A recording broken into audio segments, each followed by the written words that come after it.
just a few more. Well, hello there, little Sally. Awfully late for a little girl to be out and about, don't you think?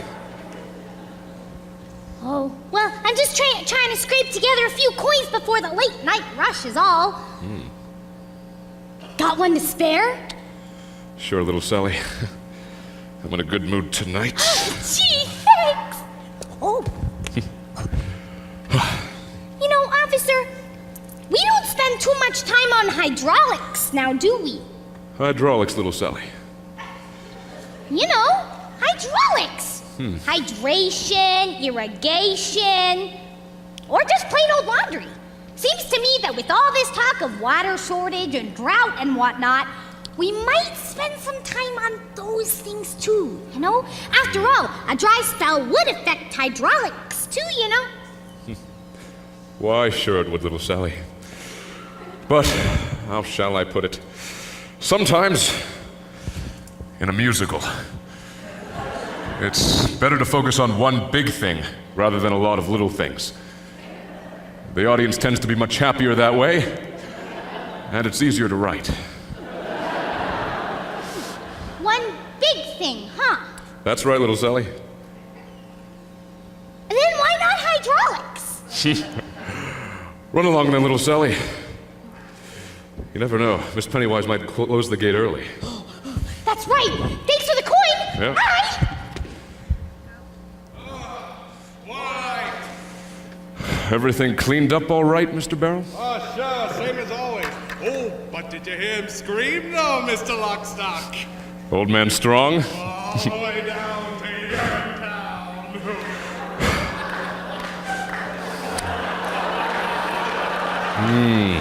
Oh, yes, I heard him, Mr. Barrel.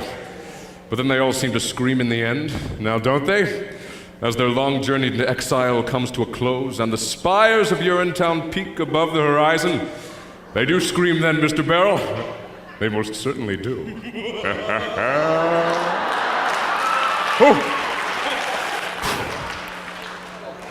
I suppose I thought he might be different somehow. Different? Old man Strong always seemed a bit tougher than the rest.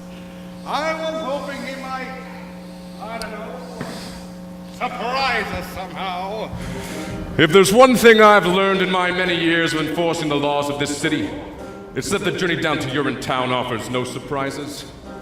Not even from the very toughest among us. On that journey, expect only the expected. It's a hard, cold tumble of a journey, worthy of a gurney, a bumble down, a slapped face, smacked with a mace, certain to debase as our stumble down. It's a path that leads you only one place, horrible to retrace, a crumble down, a hard, cold tumble of a tourney, jumble of a journey to Urinetown. Julie Cassidy went to a field behind a tree, saw there was no one who could see her pee. And Jacob Rosenblum thought he was safe up in his room. Didn't know the jars he kept up there would obligate a trip to a urine tomb.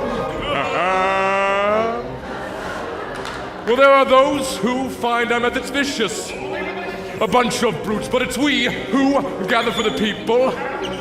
Lawful fruits, our task, bring a little order.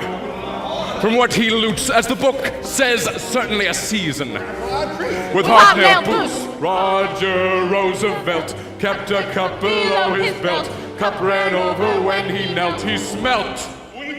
And Joseph, old man Strong, held his peace for much too long. Hoped his son might bail him out. His guess was good, but also wrong. Years passed, all lived in the jungle, scooping out a bungle. Nature's full lack of constant deprivation. Certain aggravation took its toll. Soon learned power of the truncheon, organize a function kin to pawn. So, if peace is what you're after, Urinetown's the rafter to hang it on. Julie Cassidy, Jacob Rosenblum, Roger Roosevelt. Cassidy. Don't Don't be like them, don't be like them, don't be like them, don't be like them. But it's a hard, cold tumble of a journey, worthy of a gurney, a bumble down. A slap face, smack with a mace, certain to debase as I stumble down. It's a path that leads you only one place, horrible to reach, is a crumble down. A hard, cold tumble of a journey, jumble of a journey to your in town.